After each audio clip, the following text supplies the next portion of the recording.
So several people recently sent me the same article. It was from the Financial Times. So it was written by John Byrne Murdoch, and it had a provocative headline: "Have humans passed peak brain power?"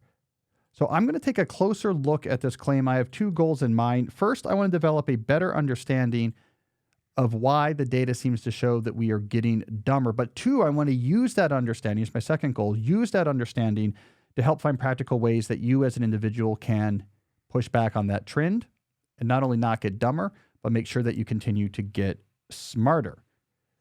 So this article that I was just citing was inspired by some recent analysis that was released by the Organization for Economic Cooperation and Development. They do this regular test called the PISA, which benchmarks teenagers around the world and their knowledge of math, reading, and science. So we have sort of trends over time. It's a useful test to kind of understand what's going on. So they looked at, there's a recent analysis of this. The article looked at that recent analysis, plus some other tests that have been given worldwide recently. And the author of the article made the following conclusion, and I'm quoting here: "Across a range of tests, the average person's ability to reason and solve novel problems appears to have peaked in the early 2010s and have been declining ever since." So I have a graph to show here. Jesse, bring up this graph for those who are watching instead of just listening. So here's one of the key graphs that indicates this point. It shows performance and reasoning and problem-solving tests over time. On the left-hand graph, what you see is a line for science, reading, and maths, and you can attest, Jesse, that right around 2012, all those lines go downward. That's from the PISA test. We have a test from an adult on the right. Literacy takes a big spill right around 2012 and goes down dramatically ever since. All right, so we can bring that graph down. So that indicates the thesis of the article that, hey, starting the early 2010s, at least according to the test, we're doing worse. Worse, us being humans. So why are we doing worse? Well, the article points to an obvious culprit based just on the forensic evidence of the timing. These trends seem to occur right around that 2012 to 2014 period is where we see these downward shifts. That date should sound familiar. There have been other things that worry us that got more prominently worrisome starting around that time. For example, teenage mental health deterioration is another one. What happened around that 2012 period? Smartphones became ubiquitous. This is when we got worldwide ubiquity of smartphones became a reality. So the article points out correctly, we seem to be seeing a negative turn on these tests of various reasoning and intelligence abilities around the time smartphones come, and it's been getting worse ever since. But I don't think it's useful to just leave it there. So if we just say, yes, smartphones seem to have led to us getting dumber, it's unclear how we should respond. We're probably not going to get rid of phones. Most people need various aspects of the phone and app ecosystem to operate. So it sort of leaves us without much to do except for to shrug our shoulders and say, well, I guess phones made us dumber, but what are we going to do? It's sort of like cars came along and traffic deaths, got higher. Here's a source of 20,000 new deaths a year that didn't exist before cars, but we kind of need cars, and it was like just something we're going to have to live with.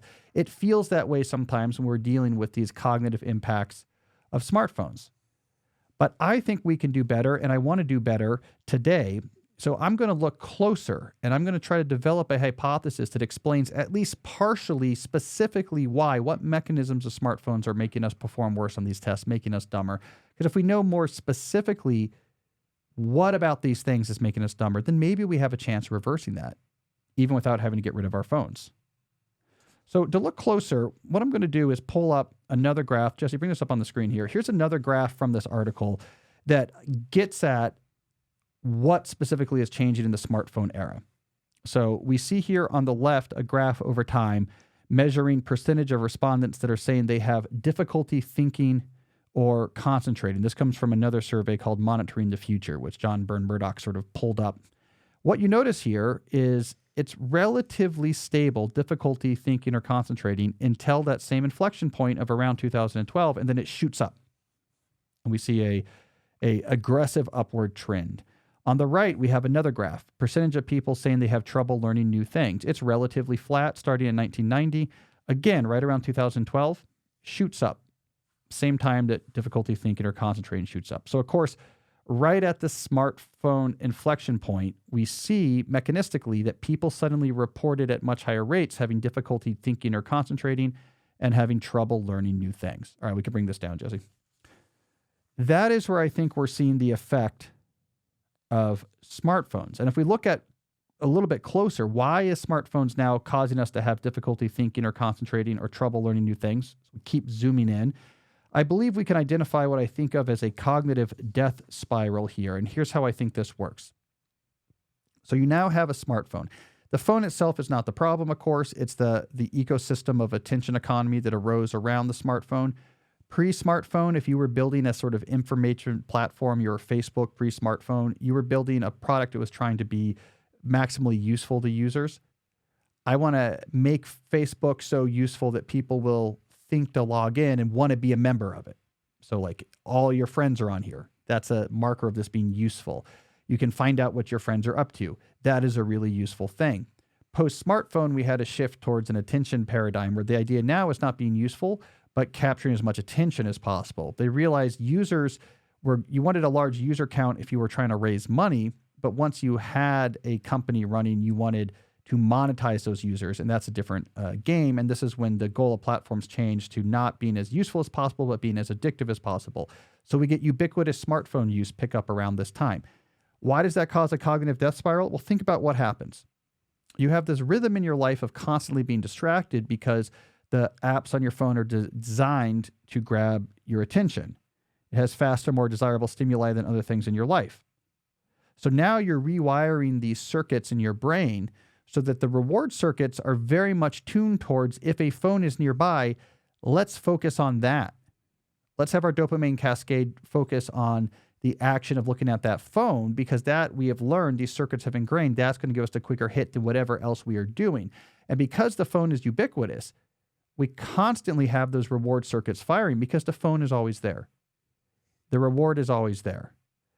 Look, if you put a donut in front of me, I'm going to build up a reward, every day at 4, you put out donuts at the office. I will build up a reward circuit where I'm really looking forward to that donut. If you now follow me everywhere I go with a cart of donuts, there's going to be a problem, right? So that's what started happening with the phone. So now our mind gets rewired to craving this more faster pace of stimuli. That can directly impact our ability to concentrate because that's distracting us. We're trying to take a PISA test. We're going to do worse on it. It's harder to sort of apply our existing intelligence. But the reason why I think it creates a cognitive death spiral is that it also means we spend less time on the type of activities that could make us smarter. So we have two things going on at the same time as our mind gets rewired for faster stimuli. We have a harder time applying our existing intelligence, but we also have a harder time engaging in activities that would make us smarter. Now, this is also captured in this article. Jesse, bring up one more chart here. What we have on the screen here is a chart showing the decline of reading. There's two plots on here. So this is a percentage of U.S. teenagers who read in their leisure time. One of these plots on here shows who says they hardly ever read, and the other plot shows who reads almost every day. So we see the almost every day, it's like moving mildly down through the 80s and 90s. Right around 2012, that goes down real sharply, and the people reporting that they hardly ever read goes up real sharply. All right, so we can bring that graph down. So what's this is saying? This is an example of an activity. Reading is an example of an activity that makes you smarter. The brain circuits involved in reading makes you smarter. You can better understand other people. You can better sustain your attention on abstract targets. You can better manipulate information and build and construct worlds in your mind. Reading is calisthenics for your mind. It is just straight up exercise for your mind. It's why it's been at the core of sort of every academic curriculum since the invention of the codex. So it's one among other activities that we do less of because it requires sustained attention. And when we rewire our mind for faster stimuli, we're less likely to actually, as we see in that graph, we're less likely to actually spend time doing that. So we get this double whammy. We have a hard time applying whatever intelligence we have, and we slow down or completely stop the increase of our intelligence that should be happening over time as we do activities that would naturally get us there. The result, we're dumber. And we see it. Our performance on those tests plummets. So we're not getting smarter, and we're having a harder time applying the intelligence we have. Okay, so really now what we're talking about, our issue is not with smartphones so much as it is with the specific effect of having our brain rewired for faster stimuli, and because of this, spending less time with activities that foster intelligence. Hey, it's Cal. I wanted to interrupt briefly to say that if you're enjoying this video, then you need to check out my new book, Slow Productivity, The Lost Art of Accomplishment Without Burnout. This is like the Bible for most of the ideas we talk about here in these videos. You can get a free excerpt at calnewport.com/slow. I know you're going to like it. Check it out. Now let's get back to the video. So if we're looking for a response here, we can actually come up with actions that don't involve us having to go back in time. Now, before I talk about what that could particularly be, here's the analogy that came to my mind from 60 years ago, right? We had this issue 60, 70 years ago where in the US, for example, the economy shifted from being primarily industrial agricultural to having this very strong sort of office-centric knowledge work sector. And we noticed in the 1950s and in particular the 1960s, this issue of we are having health problems at a higher rate than they existed before, because before you were probably working on a farm and you were exercising all day long. You were on your feet, you were moving, you were lifting things. It was very physical. And now suddenly you're sedentary because you're in an office. You're not getting that exercise. This caught us off guard. Like, oh, that was important and we're not getting that anymore. You know, in the era before bypass surgery, people just drop dead in their 60s. That's just how it worked. You just have a heart attack and die in your 60s. You're like, whoa, what's going on here? How do we respond to that? Well, we didn't say we need to shut down the offices and go back to the farms. We said, what was the thing we're missing now from the farms now that we have this new knowledge sector? Oh, it's the exercise. Okay, I guess people need to exercise. You didn't have to think about that before. In 1920, you didn't have to think about exercising. You just got it. But in 1975, I got to go jogging. You know, I got to move some weights around because that is out of my life now, and it is actually pretty important. That is a good analogy for thinking about this smartphone-induced dumbness issue. We don't necessarily have to go back to a pre-2012 technology era, but we do now have to think explicitly about increasing our intelligence and maintaining our ability to hold attention in a way that we didn't have to in 2009. We just did this naturally. Now we have to think about it. That's the mindset shift. We have to exercise our minds in the same way we learned we have to exercise our bodies. So what might that mean? Well, we talk about this a lot on the show, but just to give you 4 ideas, you know, that get your mind going about how one might have a cognitive exercise routine and to push back on this dumbness trend, you could, 1, force yourself to read. Reading is pull-ups and push-ups for your brain. Read. Every week, read a book. Start with things you love, easy to read, you're excited to read, but force yourself to sit there and read. The best way to do this is to be outside of arm's reach of a phone. In fact, be in a completely different room from a phone. Even better, go for a walk and read on a bench without your phone so that you don't have to fight against a reward circuit that sees the phone and says, it is right there. We could pick that up. Dopamine, dopamine, dopamine. So make your life easier. But reading is calisthenics for your brain. More generally, in the constant companion model of your phone, when you're at home, plug it in the kitchen. Go there if you need to look something up. Go there if you need to check your text messages. Go there if you need to make a call, but don't have it with you when you're doing other things. Again, you want to sort of break out of this pattern of I can at any moment get faster stimuli. You certainly want to avoid, and I just learned this term. I don't know if you know this term, Jesse, but I just learned this term, stimuli stacking. I don't know. I heard this from a younger person. Shout out to Nate.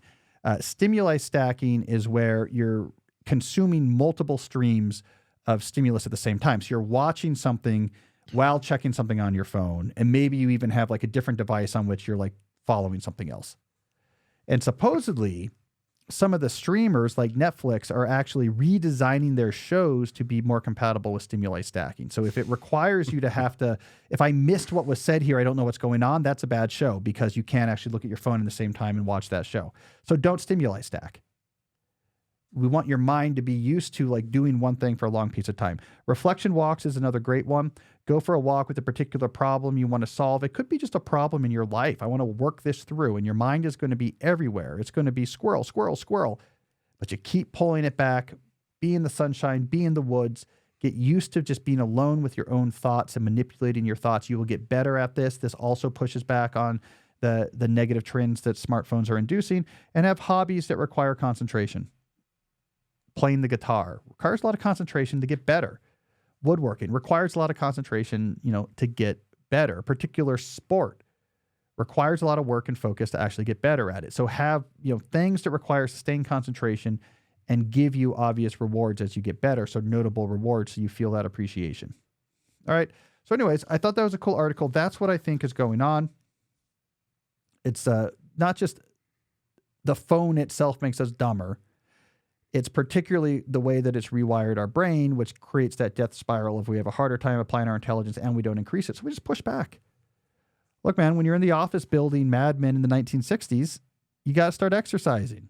You didn't have to exercise when you're on the farm in the 1940s. You got to exercise now in the office building in the 1960s. Well, same thing.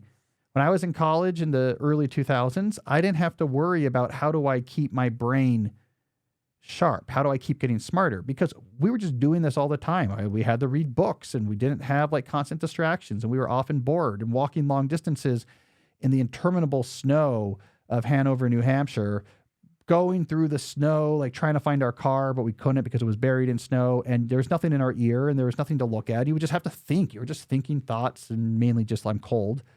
And why didn't I go to school at Pepperdine? But you were thinking. And then you would go and you would trudge through this to a library and you're just stuck there with your book and you would sit there and have to like read your books for a while. We'd have to think about it. We're like the farmers in the 40s. Now, 2025, you got to exercise. So you got to like force yourself to read books. You got to go for reflection walks. So cool article, scary trend, but at least on the individual level, I think it's reversible. When you read articles on a desktop or like a laptop, what do you do if you get distracted? Just put stuff in the working memory? So you put like, what are you talking about? Like if a thought comes up that's unrelated to the article, just try and distract me. So you're not on your phone, but you're on a laptop or a desktop. I guess I would put it in working memory. I don't know. I'm pretty used to now when I'm doing something, I lock in on that thing. And then when I'm done, like now, what do I want to think about? But do you ever just read articles on a desktop or a laptop? Yeah, sometimes. So I'm trying to think. It's a good question. Like this morning, I read articles from both the New York Times and the New Yorker. And in both cases, I used the app. On what type of device? On my phone. On your phone? Yeah. I'll also read articles on the browser and I'll print articles. It's like another thing I like to do. But I'm not very distracted by the web. Like I don't really have places to go to distract me. Yeah. Like maybe MLB trade rumors. But that's only relevant for like a 3-month period each year. Mm-hmm. So it's easier for me to just read an article and then I'm done reading that article. Right. Yeah. Well, anyways, we got a bunch of good questions coming up. But first, let's hear briefly from some sponsors. Talk about a relatively new sponsor of ours that I really enjoy called Factor. Factor offers chef-made gourmet meals that make eating well easy. Jesse, let me ask you this. Let's say you're at home. It's like a weekend. You're not at work. Lunchtime. What are you doing? What's going to be a typical lunch for you? Well, I actually only eat dinner. That's right. Yeah. Jesse eats like one meal a week and he has to be deadlifting while he does it. All right. Dinner. What are you going to do? Where would you typically find the dinner? I usually, depending on, say I'm at home, I would make eggs with, cut up onions and vegetables and stuff like that. Yeah. So, okay. You would be a perfect example where Factor would be really useful. I've really been enjoying these. They're really healthy, tasty meals. They're refrigerated. You microwave them. It's like 2 minutes. Mm-hmm. I've been eating them all week. 2 minutes and you have chicken and broccoli and cheese sauce. Or I had this thing that was some sort of like spiced ground meat with some sort of sauce or whatever. It's just like 2 minutes. You have it. It's like, it's healthy. It's good portions or whatever. It's a way of having like a variety of food and you can make it. The ease with which you make it's what really surprised me. I'm used to some of these microwave products where it's like, yeah, all you got to do is just like microwave for like 20 minutes. And then you need to make like 17 incisions and then microwave for just 7 minutes. But every 30 seconds, you have to rotate it 45 degrees until you've gone past an obtuse angle, at which point you want to turn it upside down. And then once the vernal equinox comes, you give it another 5 minutes and then you just put it in the oven and cook it for a half hour. Like I was so surprised with Factors. Like, no, you just put a couple slits, you microwave it, mix some stuff up. Tastes good. So Factor arrives fresh and fully prepared at your house. I've been seeing Factor vans around here, by the way. Yeah, I've seen them too. Yeah, so I guess they're coming from their own vans. You can lose up to 8 pounds in 8 weeks, for example, with Factor Keto meals based on a randomized controlled trial with Factor Keto. The results will vary depending on diet and exercise. More generally, though, there's 40 different options across 8 dietary preferences on the menu each week, so you can really pick what's tailored to your goals. I worry about calories. I want more protein. I'm doing keto. So you not only do you get healthy meals, but you can choose exactly what you're looking for in your meals. Shows up, put in the fridge, throw it in the microwave when it's time to eat. They also have these wholesome smoothies, breakfast, grab-and-go snacks, and more add-ons. So an easy way to really take control of your nutrition, make the eating kind of automatic, and make it healthy. So eat smart with Factor. Get started at factormeals.com/deep50off and use the code DEEP50OFF. So the word deep, the number 50, the word off, to get 50% off your first box plus pre-shipping. That's code DEEP50OFF at factormeals.com/deep50off to get 50% off plus free shipping on your first box. I also want to talk about our longtime friends and longtime sponsor at Grammarly. Jesse, I'm going to put you on the spot again. What percentage of the work week do you think the average professional spends doing written communication? 40. It is 50%. That's pretty good, though. You were pretty close. So Grammarly helps you with the thing that you have, like a written word diet, though, right? You only write at night, like you're eating. You're only going to write 10 words a day. It's all part of. So Grammarly helps you with this thing that you're spending half your week already doing, which is writing. With AI, Grammarly as your AI writing partner, you can stay focused and get through your work faster with relevant real-time suggestions wherever you write. And you can download Grammarly for free at grammarly.com/podcast. I'm going to talk about this more in the final segment of the show, but this is where I think AI is really going to make its move early on, is form fit the specific uses. And this is what Grammarly is doing. In the tools you already do to do this writing that takes up 50% of your time, it is right there to help make that writing faster. Whether you're brainstorming, whether you want to rewrite something, whether you want to check the tone of what you are doing, you want context-aware suggestions of like what you're going to write, Grammarly is there for you to make your writing better and to get that good writing faster. 90% of professionals say Grammarly has saved them time writing and editing their work. 4 out of 5 professionals say Grammarly helps them gain buy-in and action through their communication. Your data is secure and never sold with Grammarly. It's been doing this for 15 years. Grammarly is like the gold standard of responsible AI in this space. So get more done with Grammarly. Download Grammarly for free at grammarly.com/podcast. That's grammarly.com/podcast. All right, Jesse, let's do some questions. First question is from Grant. Decentralized platforms such as Mastodon, PixelFed, and Blue Sky have been slowly gaining momentum. Is this a good idea, or should we move from these types of platforms altogether? Well, I know 2 of those platforms. I know Mastodon, I know Blue Sky. Have you heard of PixelFed? No. Well, then I'm typing it in here just so we know what we're talking about. All right, pixelfed.com. I typed in PixelJed. That, if you're wondering, that URL is available. All right, so pixelfed.com. I don't know about this. All right, this also decentralized photo sharing and social media powered by PixelFed. All right, so I think Mastodon and PixelFed are Twitter, Instagram style social media platforms that really show their decentralization. So like individuals can start up their own servers and then different servers talk to each other. Blue Sky is, I think this was started by Jack Dorsey. It's a little bit more polished. So the experience is much more directly like using Twitter, but there's some technological changes underneath the hood. So the question I think Grant is asking is like, okay, so is like this what we need to do?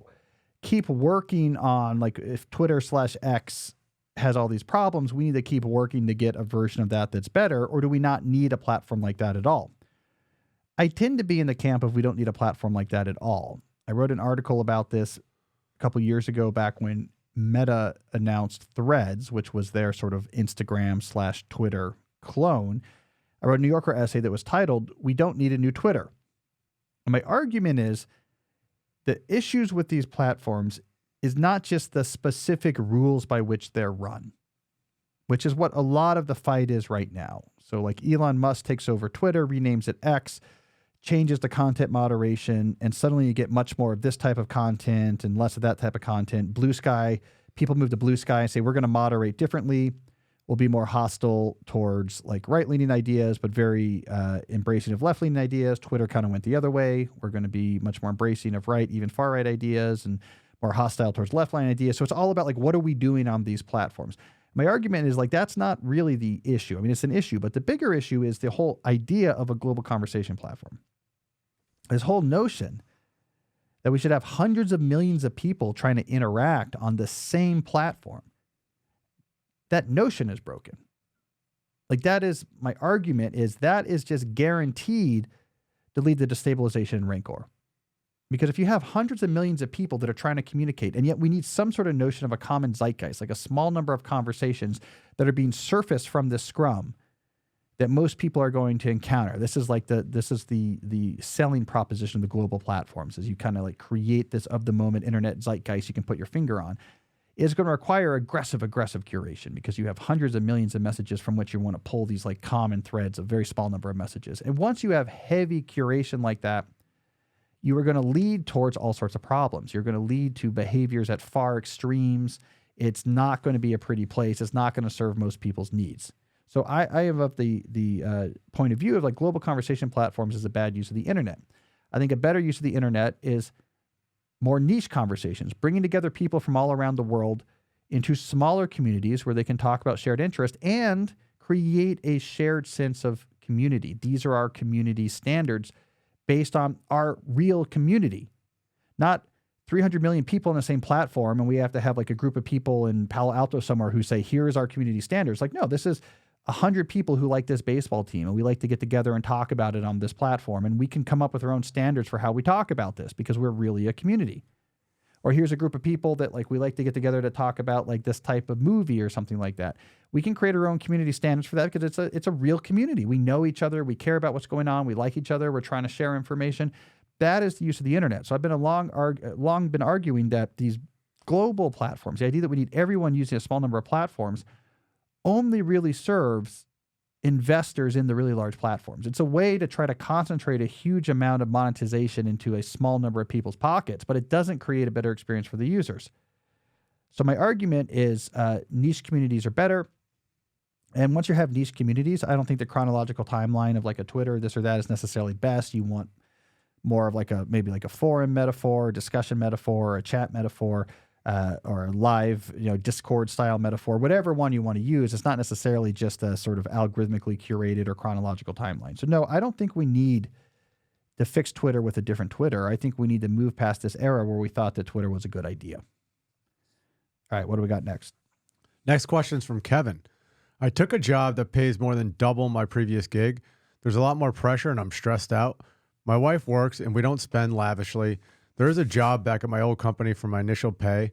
How should I apply lifestyle-centric planning to my situation if I've only been at my new role for 6 months? Well, this sounds like an example of lifestyle-centric planning not being applied, and now you have a little buyer's remorse. So I talk about this in my book, So Good They Can't Ignore You, from 2012, as one of the so-called control traps.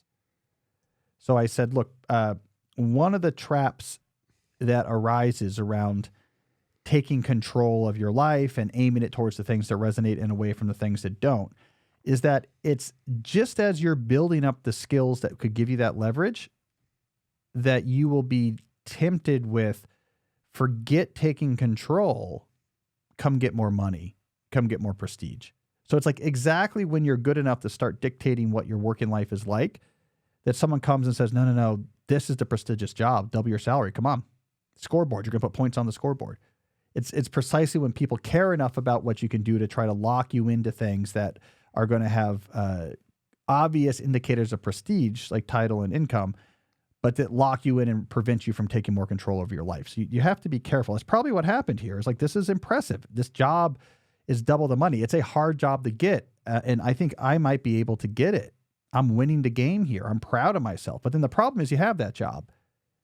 And you have to confront the reality of, well, how does this actually fit into my ideal lifestyle plan? And Kevin, it sounds like here it doesn't, right? It's taking up a lot of your time. It's stressing you out. You're bothered by that stress. You don't like the lifestyle that it's leading to. So in general, the way you avoid this, and then we'll talk about what you can do now. But the way you avoid this is you're always working back from the ideal lifestyle. What is my day like, an ideal day like? What type of place do I live? What's the schedule like? What am I doing? What type of places am I around? Who am I around? What's going on? How do I feel? What do I see, smell, and touch, right? Like you have this really clear picture of like what your ideal lifestyle is like. And then all you're thinking about is how do I move closer to that with the decisions I make? If you have a really clear image of that, it then might be the case when you look at a promotion that's going to give you a lot of money or a job that's going to give you a lot of money.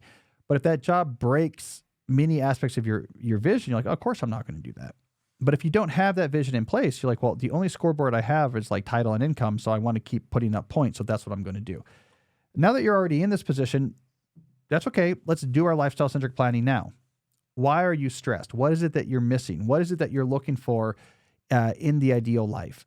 Don't fixate on the solution. Fixate on where you want to be. It's easy. What happens is when people are unhappy with the situation is that they want to fixate on a specific solution. So like maybe right now you want to fixate on like going back to your old job or something, but don't get stuck yet in the solution. Just focus on the image of the ideal. Then you can do an evidence-based analysis of how to get around obstacles and what opportunities you have available. And there might be paths there that you're not thinking about right now. It might be, oh, maybe at my current new job, I do this smaller pivot, and that actually sets me up to get to these things, this ideal lifestyle in a different way. Or maybe the solution is, yeah, I got to go back. I'm going to go back to this other position, but don't fixate on this. People like the grand gesture. Don't worry about that yet. Worry about what it is you want in your life and be sober-minded and careful about figuring out what are the obstacles to that? What are the opportunities to get there? I mean, maybe in this new job, it's possible. Like this money is going to allow you to do certain things that you couldn't do before. And it's going to unlock all sorts of cool things in your lifestyle. But the problem is the time. But maybe you can get on top of the time by like using some Newport techniques. And actually, I can really reduce the footprint of this job and still use the money. Like you don't know what the right answer is going to be until you know what you're trying to get to first. So focused on the goal, not the fixes. I mean, this comes up a lot, Jesse. Like people's reaction to a difficult situation is to focus on like a particular move, not what's wrong, where do I want to get, what's 5 options to get there. Mm-hmm. They just want to have, I guess it feels good in the moment. I'm going to do something radical. I'm going to quit. I'm going to move to this country or whatever it is, right? You get some big idea, and the radicalness of the idea gives you some sucre, but you're not actually thinking through what are the 5 different things I could do here? And let me sober-mindedly look at them. And actually, in the end, this is not as exciting, but this path here, this 1-year plan is going to end up in a much better place. It's not people's instincts to work backwards from ideal lifestyle and be systematic in exploring different ways forward. All right, who do we got next? Next question is from Ravi.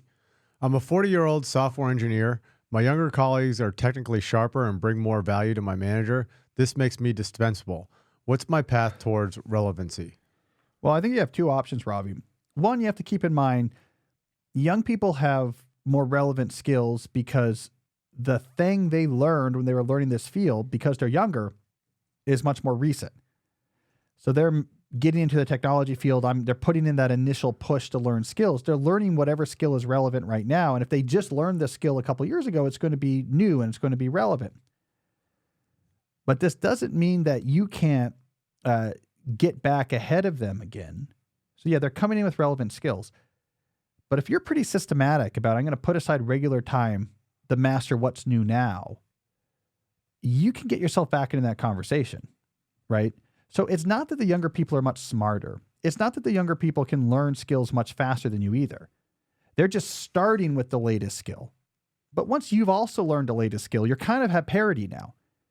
Like once they're working for this company, they're not necessarily picking up the next thing that's going to come any faster than you can if you systematically put aside time to do it. In fact, you probably have an advantage. If you're older, you say you're 40, you're probably less stimuli addicted than they are. Look back at our deep dive from the beginning of this episode. You probably have less of a problem with sustained concentration than they have. You probably have less of a problem doing the type of activities that's going to make them smarter, right? Your brain is calmer. Your brain has been less drenched in high stimuli dopamine. So if you are continually, slowly, and steadily keeping, what's the new thing this year? Let me learn it. Okay, what's the new thing the next year? Let me learn that.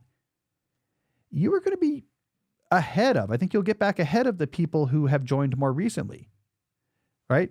And you can keep your relevancy aside. So I always think, young people have more time. they have more energy, but they are more distracted. The other advantage you have is because you're older and more sober-minded, you're probably better at mature decision-making, communication, personability. So you could also pivot, which is like the common move, towards more of a managerial role, right? Where it's hard for a phone-addicted 23-year-old is not going to be able to manage other people. They just have trouble interacting with them and just making mature decisions and impulsivity. You're 40, you can do that in a way a young person can't. So you can also pivot towards a role that actually rewards your age in that way as well. So use your ability and hone your ability to focus, the fact that you're not young and on TikTok all the time, to either be systematically learning stuff faster than the new people, or use your older, more sober brain to pivot to a role that the young people can't do as well. I mean, I've heard Scott Galloway talk about this. This is sort of the problem with the tech industry, is he said sort of one of the big models in the tech industry is bring in people who are young, and they might be only 70% as good as the people who've been there for a while, but they are half the salary. So keep hiring young people. You don't have to pay them nearly as much as the older people. They're not as good, but they have high energy and it keeps the expenses low. So that's sort of the headwinds you're pushing back against here. But I think by systematically and deliberately learning new skills, you can actually be more nimble than younger people and then move into the positions where the young people just can't take them. The position where I can't hire the 23-year-old out of Stanford can't take that position. They just are unable to deal with adults yet. So I think those are your two options. All right, who do we have next? Next question is from Selah. My grand goal is to own a production company that writes and creates animations. I currently am a producer that works on podcasts and TV shows. However, we've been informed that our last deal will end this August and we'll get a year of severance. I currently work about 3 days a week and dabble in some freelance. Should I spend this time trying to look for another job or hone in on trying to make my long-term goal a reality? I mean, a couple points here. First, I would temper or complement goal-based thinking with lifestyle-centric based thinking. So don't get completely fixated on this specific goal. Like, I need to be running this type of company. It might not be possible, or it's possible, but it's actually not going to make your life as good as you think. So work backwards from lifestyle, and you can see how this particular idea fits into your ideal lifestyle, but it will also unlock other paths towards your ideal lifestyle that you might not be thinking about right now because they're less definitive or less sexy. So I would say that number one. Number two, I think it's good, right? You're starting from a place of expertise. You're working in podcast and TV show production. So it's not like this is a pie in the sky dream. You're not an insurance actuarial analyst who's like, I want to have an animation company. Like, so you know this world, you know what's realistic. I think that's really useful. I would still use the advice from my book, So Good They Can't Ignore You, to use money as a neutral indicator of value. You need to actually see people paying for what you're offering as indication that what you're offering has value to the market. So if you want to start an animation production studio, like, you need to be producing animation that, like, okay, I actually sold this project or that, and maybe it's on the side at first, but now it's making this much money that I would be okay if I switched to this full time. Like, don't just hope or guess it's going to succeed. Wait to see that people are giving you their money, not just giving you their encouragement, but giving you their money as an indicator that your project is valuable. So if you could do this quickly, like, you have a year's of severance. So if you can do this in the next 6 months, yeah, go all in on it and see if it works. If this is going to be a longer endeavor, it might take a few years to really, like, get something making enough money to see if it's viable or not, then you should be looking for another job at the same time. That's my advice. Introduce lifestyle-centric planning, not just goal-based planning, to make sure that you see the full scope of both your opportunities and options, but also, like, make sure that whatever you're doing is aimed in the right direction. And then 2, use money as a neutral indicator of value, right? If you're making money off of this, you can spend more time doing it. If you're not, then maybe it's not going to work. It's a really good test of viability. All right. We got one last question here, right? Yep. We got Sam. I just got fired from my federal job as I was in a probationary period. How do I recover from this setback? I was partway through a quasi-development program and I had some great career capital opportunities lined up. I'm worried that without finishing the program, I won't be competitive for another job in this niche, and all my skills so far are specialized to this field. Well, I mean, look, first of all, empathy is due. Like, I can see you're struggling with what happened, and rightly so. It sucks that you have a job and you lose it. And in particular, if it was a new job and you liked where it was taking you. You had this plan. It It was a good plan, and it got taken away. Like there's something traumatic in that. And that comes through, I think, in your question. So I think there's empathy here. There's nothing good about this situation. So we need to regroup and we need to reattack. And so we need to be wary of emotional attachment to narratives that are no longer possible. So there's a particular narrative here about a particular development program that you're a part of, and you saw where that was going to lead you. That may be off the table now. It was only available to government employees. You're not going to be able to get that government job back anytime soon. So we have to pivot here. And the right way to pivot is to do a inventory of your career capital. Like, well, what are my skills? What are my rare and valuable skills? And try to find where else are those going to be valued. So I want to try to find another job. You might also think, look, I might have to spend a couple years doing something else just because I have to put food on the table. And I'm going to regroup in that new position, build skills, and think about my next move to get back on the track I was on before, or another path towards whatever ideal lifestyle I have in place. So it might be a regroup and reattack. The regroup might take a couple years. I got to find the job. Maybe I have to move. I got to put my capital to work. Maybe I have to take a lower position and work my way up real quick. I have to get back on my feet before I can make my really highly strategic plan. I think this is hard for a lot of people. If you've done a lot of work to set yourself up for a strategic move and then that gets taken away from you, you want to just jump right into another equally strategic move, but sometimes you have to go regroup, especially if like the job loss is unexpected. I got to just go find something that's going to take advantage of my career capital and let me build up capital quick. Let me regroup, catch my breath, keep my bank account from emptying, and then be like, okay, now let me try again. And that I think that's going to be the case, especially for a lot of probationary or federal workers who have lost their job. You got to find something. Then you got to catch your breath. And then you got to figure out, okay, now what do I want to do next? Now, in your case, Sam, you have these very specific things you care about. So like what your reattack might actually be back in the government. It might be back in the same program, but you need to go back. It might take a year or two until that's available again, right? So your reattack might be back in what you're doing, or it could be something really differently. But, don't hold on to the career narrative that unfairly got taken from you. And we're not denying that it sucks, but we can't get caught on it because we need to keep making forward progress. So inventory your capital, find something that rewards it, build more capital, create a new plan, reattack the new plan. We're not giving up. We're strategically regrouping, not retreating. And then we're reattacking again. I think that's the right way to think about your career during periods of turmoil. It's not always a straight line upwards or straight down a path that you've planned before. Sometimes when we get knocked off, it's going to take us a little while to find our way back, but we keep hiking some more. Okay. So I feel for you, Sam, but you are going to be okay. Let's regroup and we'll reattack in a little bit. All right. Do we got a call this week? We do. All right. Let's hear it. Hi Cal, my name is Alfie. I'm from the United Kingdom. And my question is around the ability to do deep work while in a shallow job. Now, a little bit of context. I'm 2 years into my career and I'm on a rotational program at a bank. And part of this rotation means that every 6 months I can change team. And I've recently changed team to one which really prioritizes shallow work, and really pseudo productivity is almost the name of the game. It's very much celebrated.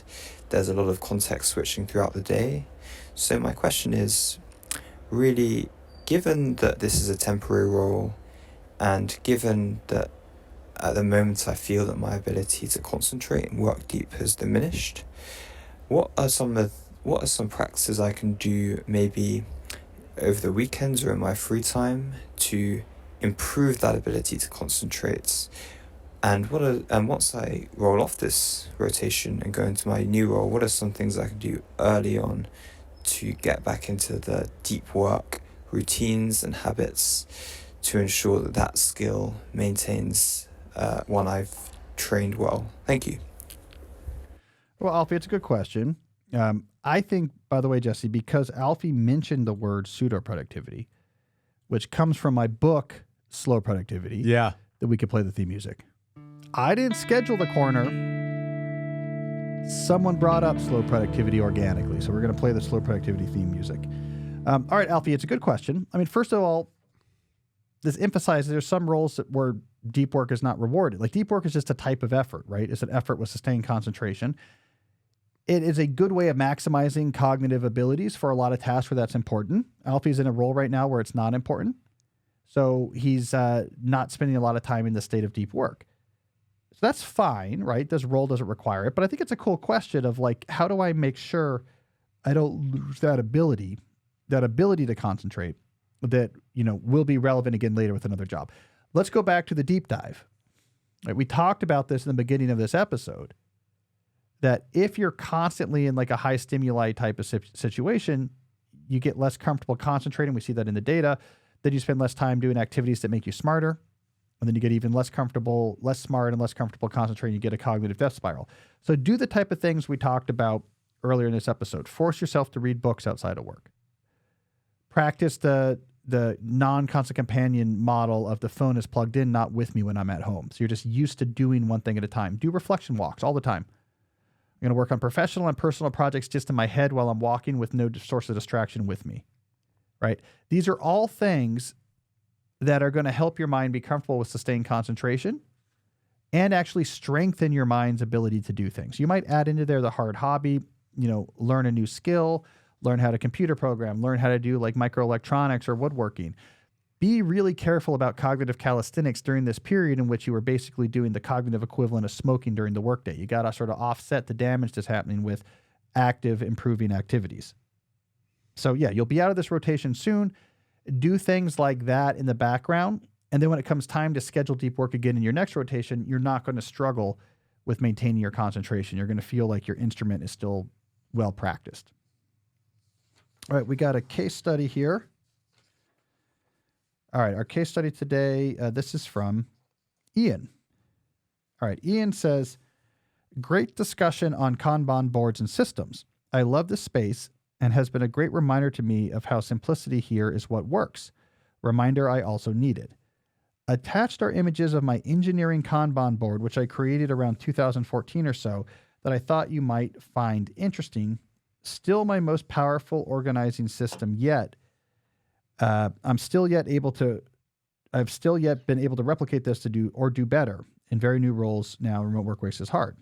This is around the third revision of the system, and nothing I've done yet has replicated the visual organizational power, simplicity, and political leverage with internal customers. So I'm going to read about his system that he uses, and then for those who are watching, he sent some pictures of it that I'll bring on the screen as well. But let me read about it first. So he says, we did a stand-up meeting. So he's talking about like the optimal way, his Kanban-based system, like how it operated at its peak. We did a stand-up meeting in front of the board Monday, Wednesday, Fridays. It was the center of the engineering office, nestled between two filing cupboards and hard to miss. We had custom cards with blue tack on the side of the cupboard and whiteboard. We had constant visual reminder of what's going on. We color-coded by product or category. We had red dots for crazy important stuff. We had queues, parking lots, done piles, etc. It worked really well for parking and queuing items rather than solve the last job that came in the door. If there was a real fire, we just made the call to drop everything and solve the fire. I think we gave up on the percentage done bars on the cars as that just didn't add up, value versus maintenance time. Great for visual prompt to others of what we were working on and where things were at. I've tried digital systems and they just don't work nearly as well or as powerful as this. All right, I'm going to bring up some of these images here for those who are watching. Okay, so here is the main Kanban board. It is on the wall between two filing cabinets. For those who are listening, it's on a whiteboard. So there's blue tacked paper cards on a whiteboard that's up on the wall. There's columns here. One of these columns is to do next, unassigned. So we talked about this in slow productivity. You have a place to keep track of work that needs to be done in your group that doesn't exist on anyone's plate. All right. It's not being forgotten, but it's not just in someone's inbox or in someone's head. It's on this column on this board. All right. In the middle is to do assigned. Now look, this column is a cool way of doing it. It's split up into rows. Each row corresponds to a different person. So you can see who's working on what. So the person in the top row has nothing. The person in the second row is working on 3 things. You have those 3 cards. The person in the fourth row has 4 things. You can see specifically the 4 things they're working on. You'll notice, Jesse, 2 of these things are sort of on the border between 2 rows. So I think that means those 2 people are working on that together, maybe? Possibly. We can't actually read the cards, but they have the information about the task. It's got to be because there's another one at the end too. Yeah. So that's to do next assigned. And then they have a column for in progress. So it's like what people are working on at the moment. Oh, I see. There's a lot more people down here. Okay. Oh, cool. So if we look down here, we see there's rows for lots of people. People have a lot of stuff queued up. So they can queue up. I talk about this in Slow Productivity, doing this for yourself, having a queue of like what you're going to work on and in what order. They just have this up on a board. So I can look at Adam's row here and see 1, 2, 3, 4, 5, 6, 7 things, one with a red dot, like things he's waiting to work on.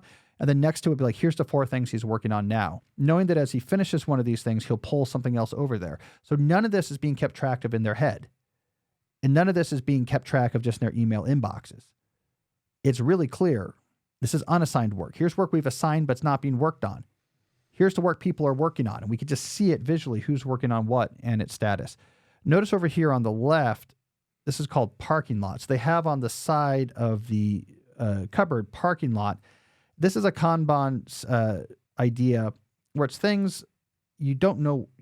You're not looking to assign them. You're kind of like, let's put this on hold. Like these are things we're thinking about, but we're not looking to get these done right now. So you have a place to put those tasks. So anyways, what I love about this, and I'm really big on this idea in my book, Slow Productivity, is they're keeping track of what needs to be done, its status, and who's working on what in a centralized, transparent way, as opposed to allowing workloads to exist non-transparently, informally, and on individual plates. It makes a huge difference in the experience of your day. Because now, if you're one of these people represented by a row on this board, you're only working on the things in your row in the in progress column. You don't have to do emails, you don't have to take meetings, and you don't have to waste cognitive cycles on all these other things. But Jesse, look at how many things are in to do next, unassigned, and parking lot. Mm-hmm. Without a system like that, all of those things would just exist on people's plates and be generating potentially, hey, what's going on with this emails? Or can we just have a quick meeting to check in on this emails? Or just in the back of your head is something you're supposed to be working on that you're not. So I see all of those cards that are in all of those other places as cognitive overhead that's been removed from the system. Mm-hmm. So they're going to finish stuff much quicker and people are going to be much happier. So thanks for that. What was this? Ian. And thanks for sending the picture. That's a great demonstration of how these type of task board systems can work for teams. All right, so we got a final segment coming up. I want to have a hot take on AI, but first, let's hear from another sponsor. We'll talk about our friends at the Defender line of vehicles. We're talking about the Defender 90, the Defender 110, and the Defender 130. This is a very good-looking car. They're designed in a way that has like the modern features or conveniences you would want from like a modern high-end car, but they also have that tough, rigid body design, durability, that lightweight monocoque architecture for extra strength that you can take this thing on adventures. And I like that mix. Good-looking car that can be smooth and comfortable and yet also take you where adventure might hold. Jesse, I got good news and bad news. I am going to get you from our sponsor, Defender 110, that you can drive. The bad news is it's wrapped with a picture of me. So it's going to be sort of like an advertisement for the podcast. So it's me. I'm going to have like a big thumbs up on both sides of the car. And there's a speaker on top that's going to chastise people for being on their phone as you drive past. So that's like the trade-off. It's a cool enough looking car that you probably still get away with it. Yeah. I've been seeing more and more of these. I haven't seen the one yet, again, that was parked outside our office after the last Defender read. But I see them everywhere now that I know about them. And it's cool. It's a good looking car. They know what they're doing there. Anyways, if you want to see what these cars look like with or without the Cal Newport wrap, I don't know if that's a standard feature yet. It should be. Go check them out. I really like the way this car looks. Go to LandRoverUSA.com. So you can visit LandRoverUSA.com to learn more about the Defender. I also want to talk about our friends at ExpressVPN. How do you choose which internet service provider to use? The sad thing is most of us don't have very many options, right? ISPs are often operating like monopolies in your region. This is the internet service provider that's nearby. They use this monopoly to take advantage of their customers because you don't have any other options often. You don't have any other recourse if you don't like what they're doing. And you get things like data caps and bandwidth throttling, etc. But here's one thing that these ISPs are doing that you can push back on using ExpressVPN. they are trying to keep track of every website you visit, right? And here's how this works. Do you know what, Jesse, I'm going to put you on the spot here. I never know like what network terminology is well known or not. Like if I say packet, what do you think of when I say like an internet packet? I'm not sure. You think, yeah. So this is the thing. I always assume these terminology is known. Okay. So when you're communicating on a network, like you're communicating to the deeplife.com over the internet, your communication gets broken up into these little messages called packets. And the front of the packet's like a address on an envelope. Here is the website this message is going to. Here is the website that it's been sent from. And then that packet gets sent through the internet. It gets bounced from router to router until it gets to the website. So every router has to look at the address along the way until it gets to where it's going. And then the destination can open up that envelope and, oh, here's what you're sending me, a request for a podcast or something like that. And a lot of websites these days use secure protocol so that the stuff inside the envelope is encrypted. So if I'm your internet service provider and you hand me this envelope, hey, get this to the deeplife.com. I don't know what you're sending to the deeplife.com, but I can see that's who you're talking to because I have to pass this on. The address has to be plain. So just like in the mail, you can have a thick envelope. So I really don't know what you're mailing, but who you're mailing it to, my postman knows. All right. So ISPs just look at the address on these envelopes and they know, hey, here's who you're talking to. I don't know what you're saying, but I know who you're talking to, and they sell that data, or they can. With a VPN like ExpressVPN, you get around that. And the way you get around that is you take the envelope you really want to send. I really want to talk to the deeplife.com, but I don't want people to know. I'm going to put that inside another envelope, and I'm going to send that envelope to a VPN server. So now your ISP knows is, Jesse's talking to a VPN server. And then the VPN server can open that out and take out your real envelope. Oh, you really want to talk to the deeplife.com. It will talk to the site on your behalf. And then it will put the response back in a big envelope and send that back to you. And now all your ISP learns is that you're talking to a VPN server. Does that work as an explanation? I like that explanation. Yeah. Okay. You even have to use the word encryption. So that's what a VPN server does. It makes it so, among other advantages, you can communicate with other sites and services without like your service provider knowing who you're talking to. If you're going to use a VPN, use the one I recommend, which is ExpressVPN. This is fantastic software. It's easy to use. You fire up the app and click one button, and now all of your network communication on that device is going to go through the VPN and is protected. It works on phones, laptops, tablets, and more. So you can, no matter what you're connecting to the internet with, you can have VPN privacy with ExpressVPN. It's been rated #1 by tech reviewers at CNET and The Verge, among others. So you should use a VPN, and ExpressVPN is a great option.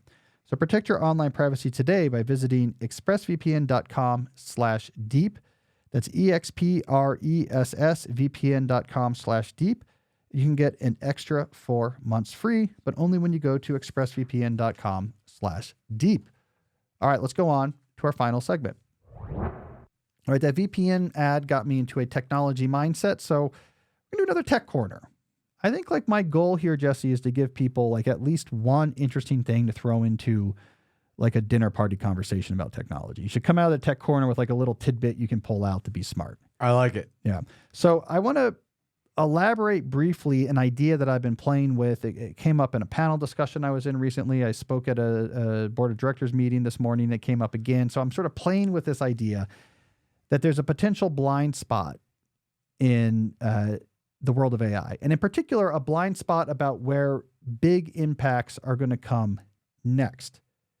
So when we think about generative AI tools like ChatGPT and economic impacts, which is really the topic that's at the heart of a lot of my reporting on AI, a lot of the focus when you see people talking about products, or you see the products that are being produced by the big players, particularly at like OpenAI or Microsoft or Google, is a focus on the ability of these generative AI tools to generate text.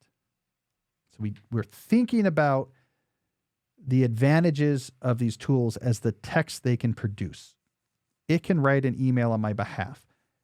It can write this memo on my behalf. It can help me create this presentation, right? So we're thinking often when we're thinking about like sort of non-tech applications of generative AI, so not like in programming or data analysis or these type of things, it's the text generation that we focus on. And that's important. But I'm becoming increasingly convinced that the first sort of ubiquitous sort of ubiquitous productivity gains from generative AI, so gains that are going to be cross industry, are going to come from the symmetric ability of these models, which is to interpret text that's input.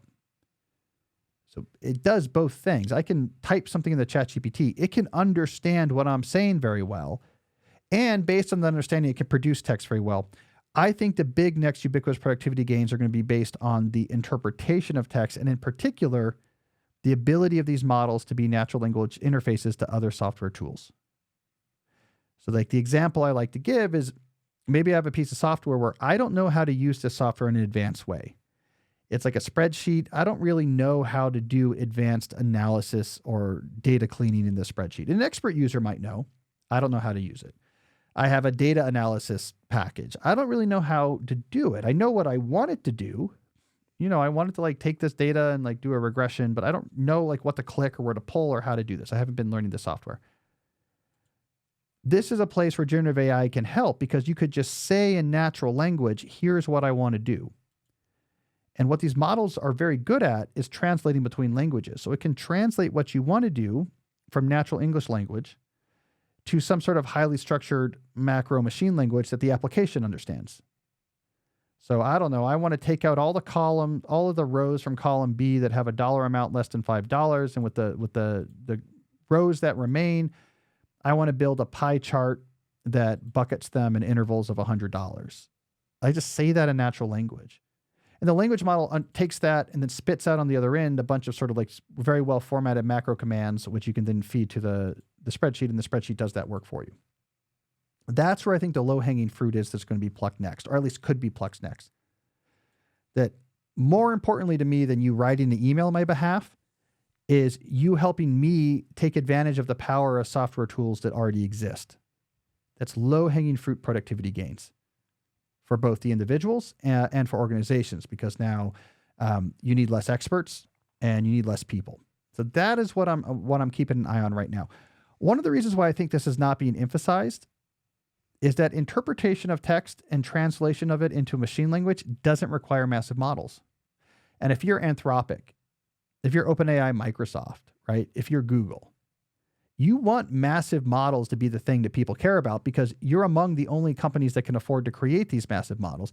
You really see the might and power of the massive models in production. Look at the graphic it created. Look at the very subtle text it created.